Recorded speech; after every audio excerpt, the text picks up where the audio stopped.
In April 1991, a man was found dead in his apartment after a week of telling friends that something was trying to kill him. Did he literally scare himself to death, or was his passing the result of a terrifying curse? Join us this week as we take a look into the peculiar death of Christopher Case.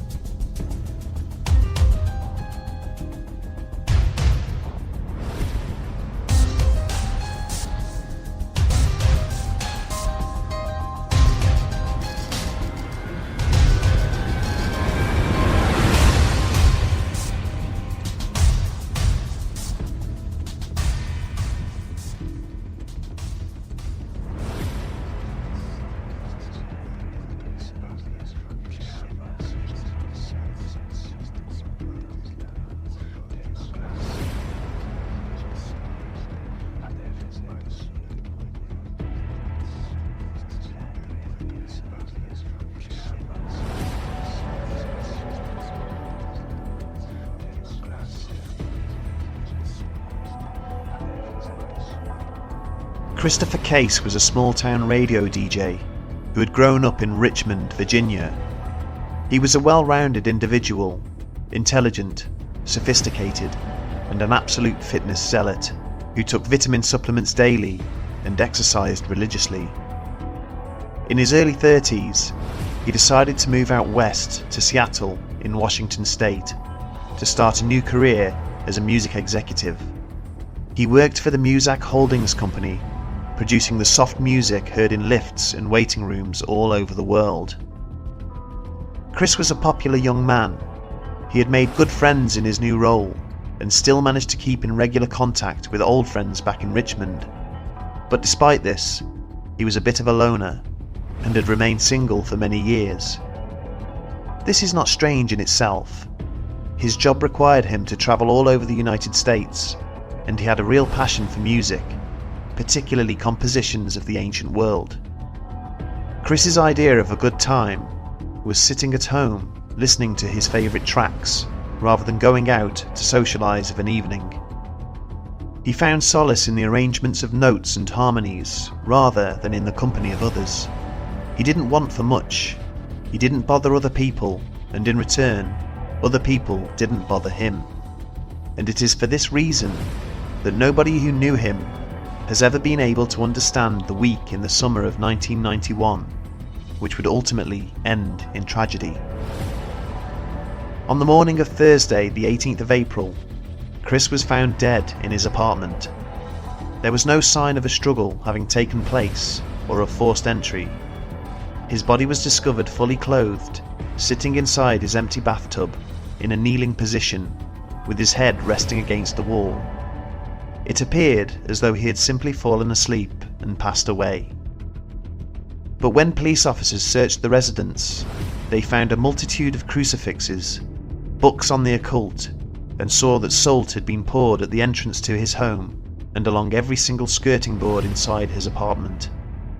They also heard religious music playing quietly in a number of rooms. At the scene, the coroner was able to determine that Mr. Case had died of heart failure. He was just 35 years old. Whilst the circumstances surrounding Chris's death and the state in which his apartment had been found were indeed odd, to say the least, the story which transpired over the following months of the investigation read like something straight out of a paranormal thriller. Shortly after his passing, friends reported that, in the days leading up to his death, Chris had called them in a panic on numerous occasions, saying that something was after him and that he feared for his life.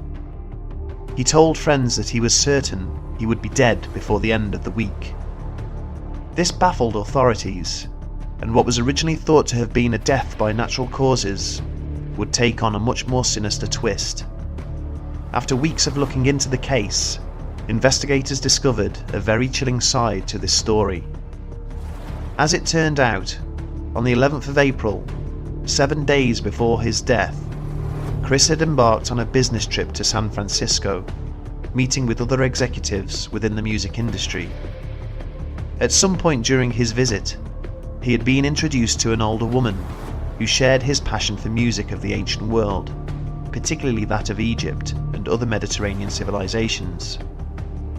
They seemed to have a lot in common, and as their conversation progressed, it became clear to Chris that this woman wished to pursue a romantic relationship with him.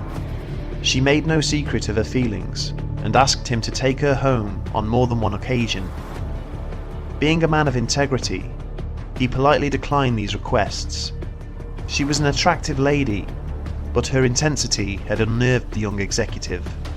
This, coupled with the fact that she was at least 20 years his senior, led Chris to suggest that they call it a night and go their separate ways. But this only seemed to anger her. She felt the full force of his rejection and then said something strange. She told him that she was a witch, that she would put a curse on him, and that he would be sorry. She told him that he would be dead within a week. Chris, who thought of himself as a rational individual, simply shrugged this off. He did not believe in the paranormal or supernatural, and he was not religious in any sense of the word, so he disregarded her threats and travelled back to Seattle the next day. He would relate this tale to his friend Sammy Sauder upon his return, who would dismiss it with the same supposed rationality. And certainly, at least for the first few days after his return home, he completely forgot about the entire incident. However, on the morning of the 14th of April, Chris called Sammy in a panic, saying that he had been kept awake all night by the sound of whispering voices coming from somewhere inside his home, though he could not find the source. He would also go on to say how he had seen shadows moving around his apartment, even though he was the only one there, and that he felt like he was being watched during the night. This conversation would be the first of 3 frantic phone calls that Chris would make to Sammy over the next few days. On the 16th, he called to tell her that something had attacked him during the night. He had woken to find himself paralysed, being throttled by unseen hands. The attack was particularly intense and violent, the force of it lifting him off his mattress before releasing him and throwing him back onto his bed. Afterwards, he had noticed tiny cuts on the ends of each one of his fingers, and that his bedsheets were stained with his blood. This instance would prove to be too much, and on the morning after, he visited a religious bookstore called Evangel Incorporated. The store manager, Rodney Higuchi, described how Chris had entered the store, walked over to one of the displays, and picked up a handful of crucifixes. Mr. Higuchi asked him how he intended to use them, and Chris told him what he believed to be the truth of the matter, that he was being attacked by paranormal entities and that he needed to defend himself. Rodney assisted as best he could and recommended a number of books on the subject of fighting witchcraft. Between his visits to the bookstore and his calls to concerned friends, Chris had begun a determined effort to fend off whatever mysterious forces had been tormenting him, and by the afternoon of the 16th, the battle lines had been drawn. He had placed a number of crucifixes around his home, which were interspersed with candles, and he had poured lines of salt along the extremities of each room, leaving small piles in each corner. He had also written many notes on methods of combating evil spirits, which were scattered throughout his apartment. It had been less than a week since his meeting with the strange woman, but Chris was a changed man, barely recognisable compared to the confident, rational young executive he had been only days beforehand. This was an obsessed individual, determined to the point of it being detrimental to his health. He wasn't sleeping, and he had not shown up for work in 2 days. He called other friends besides Sammy, and they would describe how they could hear in his voice how utterly afraid he was. And unfortunately for Chris, the evening of the 16th would be his most harrowing experience to date. It is not exactly clear what happened during the course of the night, but something frightened him so much that he left his home during the early hours of the morning and stayed at a hotel. Because of this, Sammy could not get through to him the next morning. Her only recourse was to call a local police department and ask them to do a welfare check on Chris's property. Upon arrival, they found the premises locked and were unable to get access. They left the scene and reported their findings back to a concerned Sammy. Living on the other side of the country, she felt distraught and helpless as to what else she could do, and had no other choice but to wait to hear from Chris. That evening, she came home to find a message stored on her answering machine. Little did she know it in that moment, but this would be the last time she ever heard from her friend. To her surprise, there was an eerie calm to the young man's voice, almost as if he had resigned himself to his fate. In the message, he spoke about how they had almost got him the night before, and that he believed this would be his last night on Earth. Sammy wouldn't be the only person to hear from Chris that day, however. He had also visited a Catholic priest in the afternoon, and later on, he had returned to Evangel Incorporated. On this occasion, Rodney Higuchi described how Chris had looked exhausted but desperate, and that he had asked for more advice on how to defend himself, which the store manager was only too happy to provide. Despite Chris's best efforts, he would lose his life on the night of the 17th of April, 1991. Myocarditis was listed as the official cause of death in the coroner's report, a sudden and seemingly inexplicable stopping of the heart. So did Christopher Case somehow manage to convince himself that he had been cursed and then literally scare himself to death? Or was there something far more mysterious and sinister at work? The jury is still out, even after all this time. Myocarditis is a rare but potentially deadly disease, affecting 1 in every 100,000 people. It is not hereditary and therefore not based on one's genetic makeup. It can afflict anyone at any time, but most commonly occurs in people between the ages of 20 and 40. It is not unheard of for myocarditis to strike young men and women who are otherwise fit and healthy, and in fact, it has been the cause of many sudden deaths in young athletes around the world. Some medical experts have also suggested that there is a link between the disease and man-made supplements such as vitamins or steroids, which they believe could aggravate an existing condition. With this in mind, it is important to remember that Christopher Case was a fitness enthusiast. He went to the gym to exercise daily. He also took vitamin supplements, and at the age of 35, he was well within the scope of being affected by this disease. However, close friends and relatives of Mr. Case are not so quick to just accept the possibility that he died of natural causes.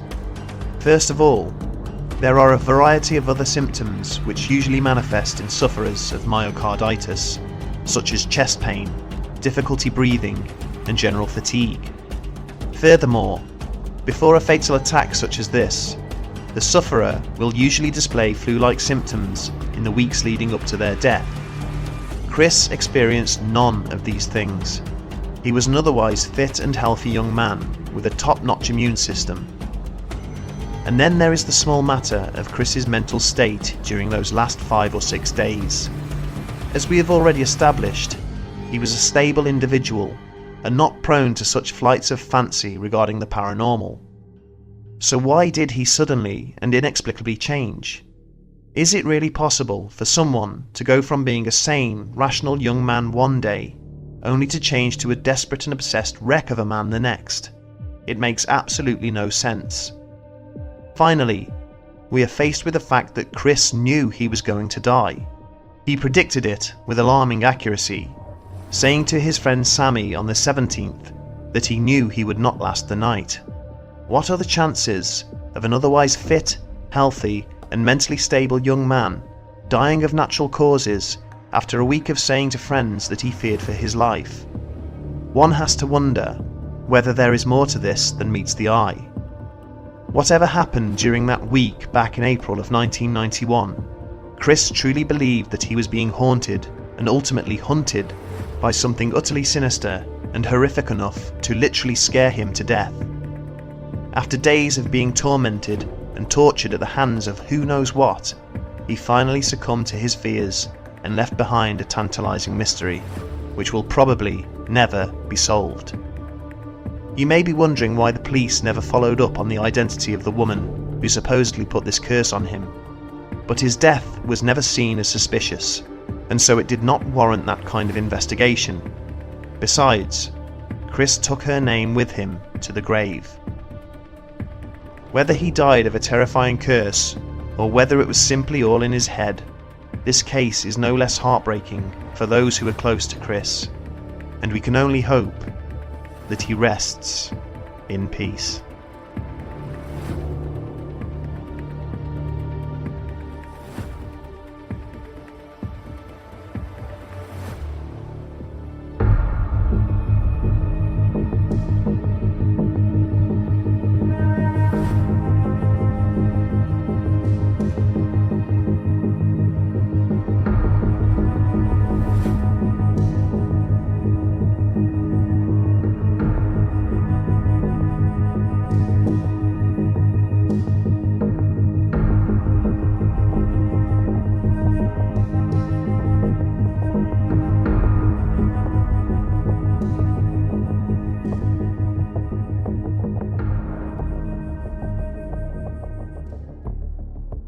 Bedtime Stories.